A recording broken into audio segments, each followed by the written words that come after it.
जौ का दलिया अपनी ग़िज़ाओं में शामिल करें, लेकिन जौ का दलिया वो ना हो जो आजकल डब्बू में मिल रहा है, देसी जौ का दलिया। ठीक है, ये कर ले, बहुत फ़ायदा होगा। कहें तो एक और चीज़ बताता हूँ, बताएंगे। मैंने एक अमल दिया है और लाखों को दिया है।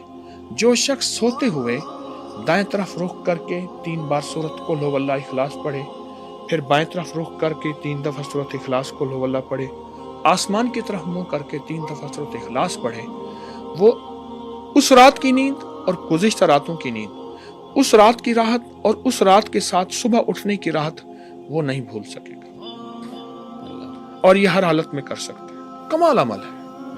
हत्ता कि इस अमल के करने वालों को खूबसूरत ख्वाब, बड़ी बड़ी हस्तियां और बहुत दिल फरेब की जिंदगी, लाजवाब कमालात और गम तो ये अमल ऐसे धो देता है जैसे कि पानी का फवारा और शावर हमारी मैलों और कुचैलों को, साबुन को धो देता है।